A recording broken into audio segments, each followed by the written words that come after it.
ಇನ್ನು ಮುಂದಿನ ರಾಶಿ ಅಂತ ಮಕರ ರಾಶಿಯವ್ರ ಬಗ್ಗೆ ನೋಡೋಣ.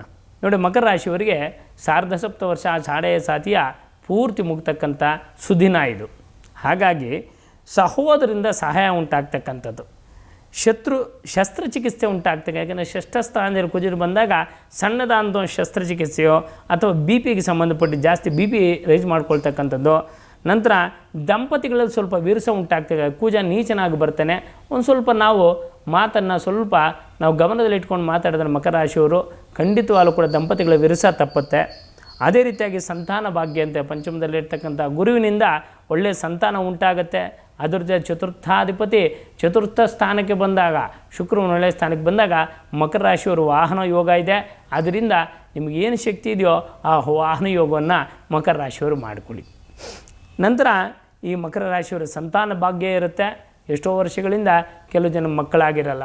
ನಾವು ಜಾತಕದಲ್ಲಿ ವಿಮರ್ಶೆ ಮಾಡಬೇಕಾದ್ರೆ ನಾವು ಪ್ರತಿಯೊಬ್ಬರು ಹೇಳ್ತಾರೆ ಏನಂತಂತಂದರೆ, ಪಂಚಭೂತಗಳಾಗಲಿ ನಮ್ಮ ಕರ್ಮಕ್ಕನುಸಾರವಾಗಿ ಭಗವಂತನಾಗಿರ್ತಕ್ಕಂಥವನು ಅನುಗ್ರಹವನ್ನು ಮಾಡ್ತಾನೆ.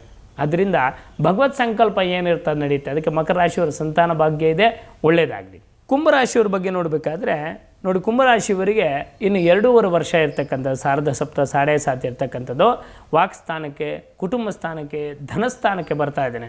ಆದರೂ ಕೂಡ ವಿಶೇಷವಾಗಿ ಗುರು ಮಿಥುನ ರಾಶಿಯಲ್ಲಿದ್ದಾನೆ, ಪುತ್ರ ಸ್ಥಾನದಲ್ಲಿರ್ತಾನೆ.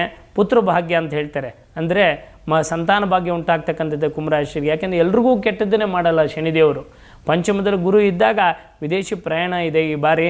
ಅದರ ಜೊತೆಯಲ್ಲಿ ದ್ವಿತೀಯದಲ್ಲೇ ರಾಹು ಮತ್ತು ಶನಿ ಇರೋದರಿಂದ ಹಲ್ಲಿಗೆ ಸಂಬಂಧಪಟ್ಟಿದ್ದು ಹುಳುಕಲ್ಲಾಗ್ಬೋದು, ಇಲ್ಲ ರೂಟ್ ಕೆನಲ್ ಆಗ್ಬೋದು, ಆ ಥರಕ್ಕೆ ಸಂಬಂಧಪಟ್ಟಿದ್ದು ಹಲ್ಲಿಗೆ ಸಂಬಂಧ ತೊಂದರೆ.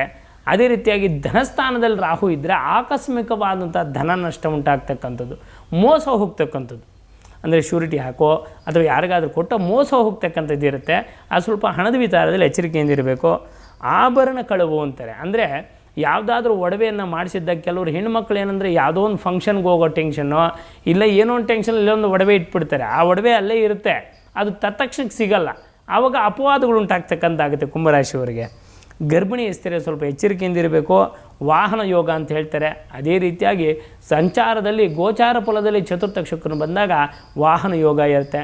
ಅದೇ ರೀತಿಯಾಗಿ ಕುಂಭರಾಶಿಯವ್ರಿಗೆ ಏನಂತಂದರೆ ಸ್ವಲ್ಪ ಕುಟುಂಬ ಸ್ಥಾನದಲ್ಲೇ ಇಷ್ಟು ಗ್ರಹಗಳು ಬಂದಿರೋದು ಧನಸ್ಥಾನಕ್ಕೆ ಬಂದಾಗ ಆಕಸ್ಮಿಕವಾಗಿರ್ತಕ್ಕಂಥ ಹಣದ ವಿಚಾರದ ಜಗಳ ಉಂಟಾಗ್ತಕ್ಕಂಥ ಇರುತ್ತೆ. ಎಚ್ಚರವಾಗಿರಬೇಕು ಕುಂಭರಾಶಿಯವರು. ಇನ್ನು ಮೀನರಾಶಿಯವರಿಗೆ ವಿಶೇಷವಾಗಿರ್ತಕ್ಕಂಥ ಫಲ ಏನಿದೆ ಅಂತ ತಿಳ್ಕೊಳ್ಳೋಣ. ನೋಡಿ, ದಂಪತಿಗಳಲ್ಲಿ ಮನಸ್ತಾಪ. ನೋಡಿ, ಸಪ್ತಮದಲ್ಲಿ ಕೇತು ಬಂದು ಮೀನರಾಶಿಯವರು ಇವಾಗ ಯಾರಾದರೂ ಹೊಸದಾಗಿ ಮದುವೆ ಆಗ್ತಕ್ಕಂಥವ್ರು ಇದ್ದರೆ ಒಂದು ಸ್ವಲ್ಪ ಗಣಪತಿ ಆರಾಧನೆಯನ್ನು ಮಾಡಿ ಆಮೇಲೆ ವಿವಾಹ ಮಾಡಿಕೊಳ್ತಕ್ಕಂಥದ್ದು ಒಳ್ಳೆಯದು. ಯಾಕೆಂದರೆ ಸಪ್ತಮದಲ್ಲಿ ಕೇತು, ಜನ್ಮದಲ್ಲಿ ರಾಹು ಇದ್ದಾಗ ನೋಡಿ ಮೀನರಾಶಿಯವರಿಗೆ ಸರ್ವೇ ಸಾಧಾರಣವಾಗಿ ಶನಿಯೂ ಮೀನರಾಶಿಗೆ ಬರೋದರಿಂದ ನೋಡಿ ಮುಖದ ಭಾಗದಲ್ಲಿ ಈ ಭಾಗದಲ್ಲಿ ಬ್ಲ್ಯಾಕ್ ಆಗ್ತಕ್ಕಂಥದ್ದು ಅಥವಾ ಬಾಂಗು ಅಂತ ಕರೀತಾರೆ ಮುಖಭಾಗದಲ್ಲಿ. ಅದರ ಜೊತೆಯಲ್ಲಿ ಜನ್ಮದಲ್ಲೇ ರಾಹು ಬಂದಾಗ ರಾಹು ಪೀಡೆ ಅಂತಾರೆ. ಅಂದರೆ ಏನು, ತುಂಬ ಆಲಸ್ಯ, ಜಾಡ್ಯ, ವಿಪರೀತವಾದಂಥ ಕೋಪವನ್ನು ಕೊಡ್ತಕ್ಕಂಥದ್ದು. ಶನಿ ಜನ್ಮದಲ್ಲಿದ್ದಾಗ ಲಗ್ನದಲ್ಲಿದ್ದಾಗ ನಿತ್ಯ ರೋಗಿ ಅಂತ ಕರೀತಾರೆ. ಏನಾದರೂ ಒಂದು ಹಿಂಸೆ, ನಂತರ ಆಲಸ್ಯ, ಜಾಡ್ಯಪ್ರದನಾಗಿ ಏನಿಲ್ಲ ಅಂದರೂ ಯಾವುದೋ ಒಂದು ವಿಚಾರ ತೊಗೊಂಡು ಬೇಜಾರು ಪಡ್ತಕ್ಕಂಥದ್ದು. ಅದಕ್ಕೆ ಮೀನರಾಶಿಯವರು ಒಂದು ಸ್ವಲ್ಪ ನರಗಳ ಸಮಸ್ಯೆ ಉಂಟಾಗುತ್ತೆ, ಮುಖದ ಮೇಲೆ ಒಂದು ಸ್ವಲ್ಪ ಕಲೆ ಉಂಟಾಗ್ತಕ್ಕಂಥದ್ದು, ನಂತರ ಮಾನಹಾನಿ ಅಂತ ಹೇಳ್ತಾರೆ. ಕಾರಣ ಯಾಕೆಂದರೆ ನೋಡಿ ಜನ್ಮದಲ್ಲಿ ಬಂದಾಗ ಮಾನಹಾನಿ ಉಂಟು ಮಾಡ್ತಾನೆ.